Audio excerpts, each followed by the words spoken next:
जय श्री राधे। रामधारी गुप्ता, खंड 1, प्रतिलेखन संख्या 52, गति 120 शब्द प्रति मिनट। प्रारंभ करें।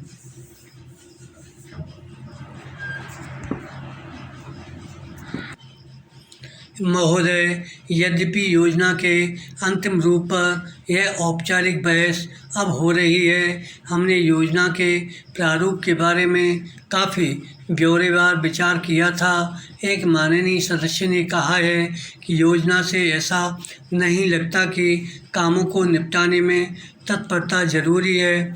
मैं समझती हूँ कि योजना के प्रारूप और उसके अंतिम रूप में यही अंतर है। विराम। अंतिम रूप में हमने तात्कालिकता पर जोर दिया है, जिसका प्रमाण यह है कि उसमें आज की प्रमुख समस्याओं की पहचान की गई है, जैसे बेरोजगारी या क्षेत्रीय असंतुलन अथवा अन्य ऐसी ही बातें। विराम। इनमें से कुछ समस्याओं के समाधान में कोई विलंब नहीं होना चाहिए और उन्हें तत्काल दृढ़ निश्चय के साथ हल किया जाना चाहिए। विराम। लेकिन कुछ परिस्थितियां ऐसी होती हैं जिनमें हमें काम करना होता है। कुछ मान्य तरीके हुआ करते हैं। इनमें से एक है लोकतंत्री प्रक्रिया। विराम।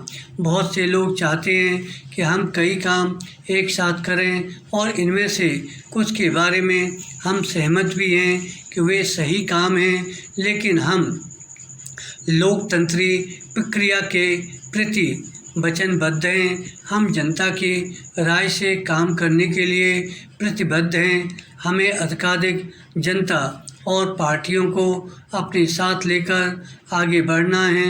विराम।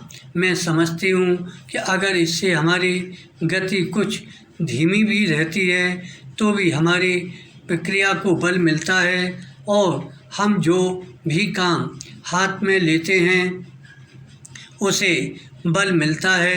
विराम। पैरा।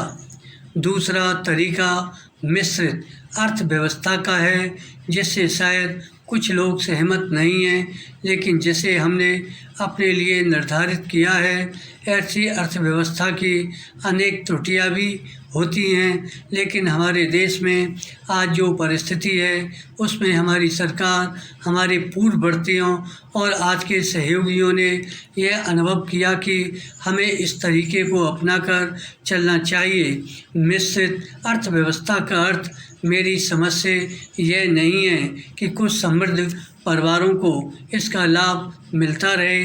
कृषि या लघु उद्योग जैसे अनेक क्षेत्र कमज़ोर वर्गों के लाभ के लिए निजी क्षेत्र में रखे गए हैं और हमारी मिश्रित अर्थव्यवस्था के अंतर्गत अपने लिए लोगों को अनेक कार्यक्रम अपने हाथ में लेने के अलावा उनमें अपने लिए काम करना चाहिए। मुझे मालूम है कि स्वाधीनता के तुरंत बाद जो स्थिति उत्पन्न हुई थी उसमें कुछ परिवारों, ग्रुपों, व्यावसायिक घरानों ने निजी स्वार्थ के लिए लाभ उठाया। धन्यवाद।